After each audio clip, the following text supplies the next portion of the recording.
Hey everyone, thank you for joining me on another episode of Brooklyn Baritone Podcast. This is a beautiful day, but you know what? Whenever you choose to join me, morning, afternoon, nighttime, evening, late at night, it doesn't matter. I always appreciate the likes, the looks, the listens. And of course, I would appreciate you hitting the subscribe and notification bell on my YouTube channel, Brooklyn Baritone. As I always say, do that at your own leisure. No pressure whatsoever, though I would like this wonderful AI algorithm to swing in my favor and more people can get more of my perspective on the word. All right, we're going to get right into it. Maybe a couple weeks ago, should have been quicker to move on it, but I still came across an article in the New York Post about an NYPD officer being harassed and targeted by not only her colleagues, but her superiors as well, about her keeping the Sabbath. Her name is Johanne St. Jean. I'm trying to do a little Creole pronunciation. When Johanne started the job, she let NYPD know about her faith practices, and they allowed her to observe it. As time went on, her fellow officers and colleagues were basically envious that she was able, especially being, I guess, newer compared to everybody else who were on the job for years, she was able to get Saturdays off, and they consider that, hey, that's the weekend off. How is it that she's able to get weekends off, Saturdays off, when we have to work? What kind of preferential treatment is that? That, of course, was their perspective, and it's because they don't understand what the Sabbath was. Okay, this bias against her is based off of ignorance. Some people are willfully ignorant. Some people are ignorant from the fact that they just don't know. They legitimately don't know. Unfortunately, this brings to light that there's so many people that have no idea. They have no idea what the Sabbath is because the popular mainstream view and understanding is terribly lacking. Of course, this article, it impacted me a bit because I am a Sabbath observer. I keep the Sabbath. Pretty sure if you listen to my episodes in the past, you could pick up on that. It's not just personal to me because I understand what the Sabbath is supposed to be. It was put in place by our Creator, Yah, our Father, for all of us, whether you believe in Yah, the Bible or not, or you're a devout Sunday keeping, worshiper. You always go to church, you open up the church, you're head of the choir, you're a pastor, you're an usher, you're a deacon, whatever it is. If you observe Sabbath or you observe Sunday worship, the Sabbath was made for you. It was made for man. It was made for everybody. That's the first and foremost thing that we have to remember.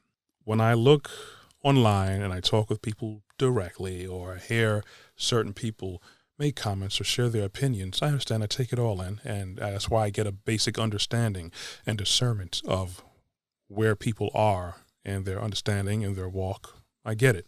Some people use the argument that Yah made the Sabbath for him, only him to rest after he created everything. Because, after 6 days, he created everything that says that he rested. So people feel that he, God, Yah, is in perpetual rest. And it doesn't apply to us.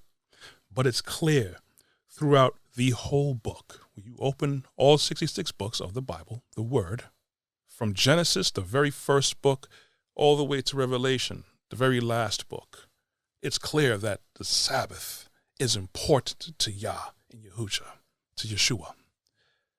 So if the fact that the Sabbath was not important, you may have seen it a couple times and that would have been it. And would have been clear instruction to not observe it, to not even revere it. But it's one of the commandments. It's the fourth commandment, the only one that it states to remember the Sabbath. So if it was only just for our Creator, just to rest, just for him to rest perpetually and just let us do our thing, then that would have been the case. But when Yeshua was on this earth to show us, he was the second Adam because he was moving and living with the intention of instructing us of how to be proper stewards, to follow the word. So he kept the Sabbath. He said himself that he didn't come to do away with the word, the law. He came to uphold it.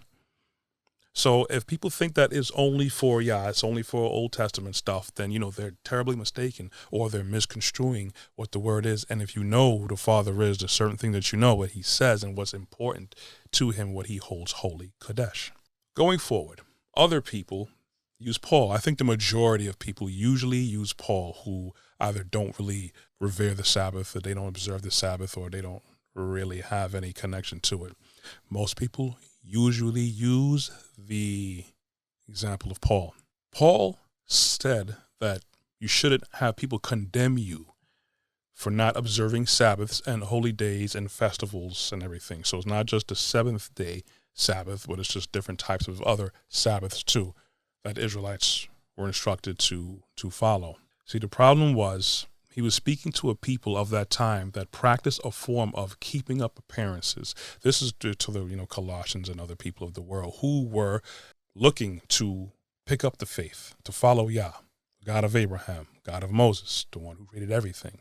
There were Gentiles who were used to doing, pagan things or worldly things, or they didn't believe in anything, but they were used to keeping up appearances. So they will basically just do things because it made them look pious, when really in their heart they weren't really about that life.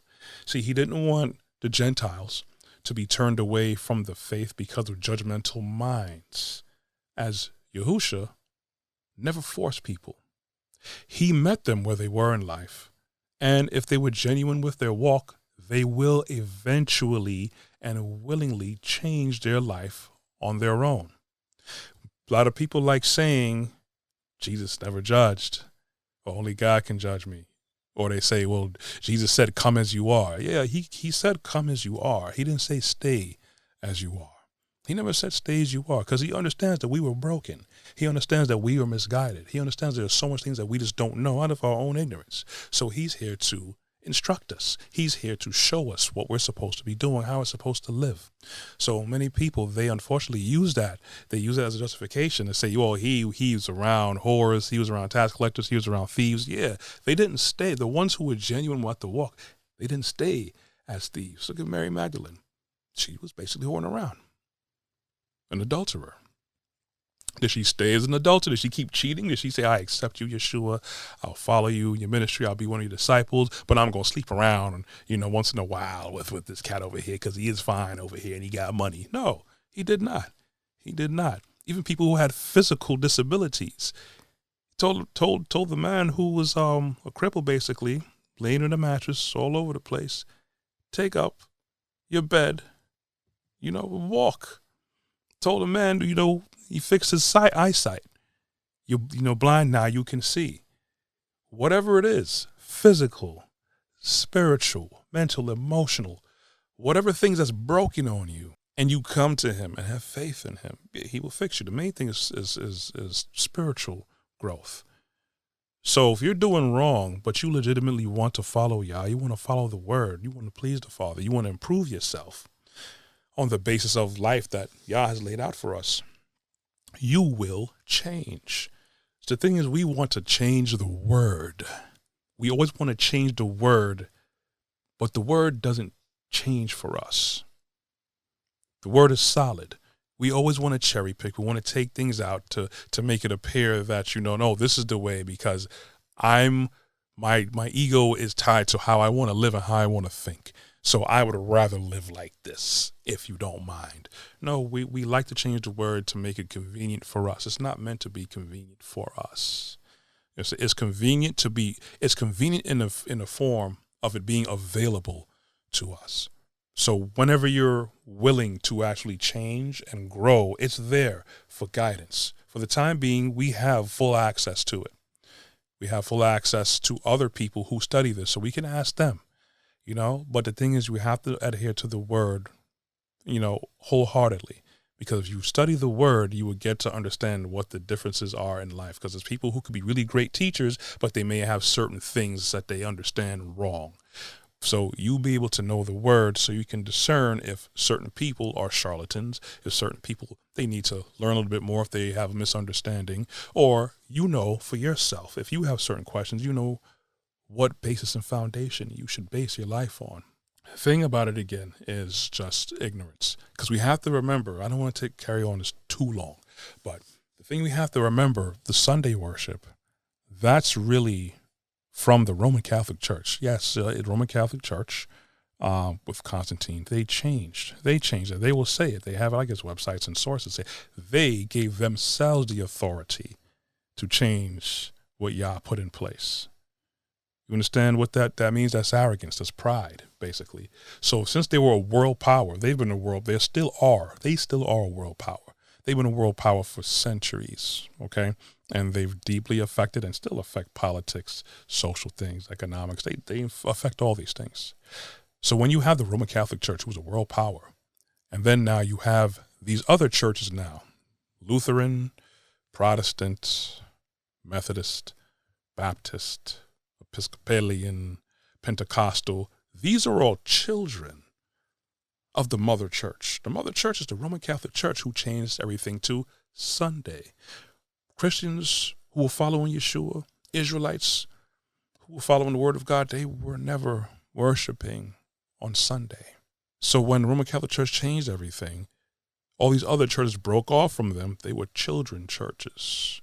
Even, what was it, Lutherans and Protestant, they were against the church, but guess what? They kept up with the Sunday practice without really questioning why is it that we switched from Sabbath at one point, seventh-day Sabbath, to Sunday. And the thing is, people don't even treat Sunday as a real Sabbath. Because what do you do? Because I grew up going to church on Sunday as well. You wake up and they turn the TV on, watch whatever church program. Sometimes I'll try to squeeze out whatever cartoons I can.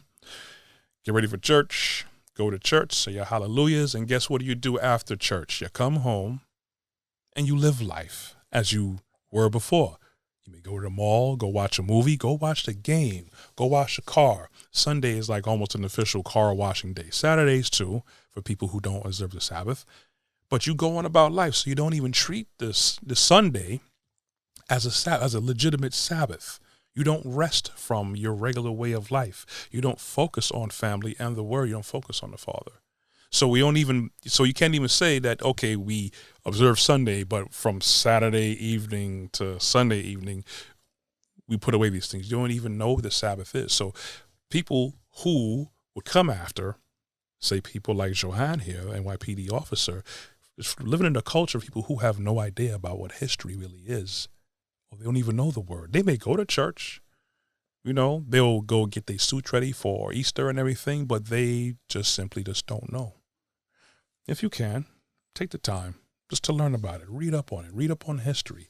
History will most definitely teach you and corroborate with the word. When you look at the word, you're looking at history, because you have to look at the Bible is a historical document and a prophetic set of documentations as well.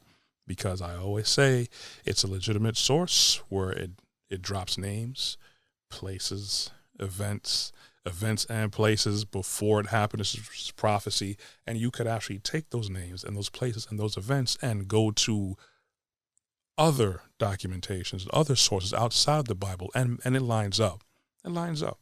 But anyways, that's all I wanted to say.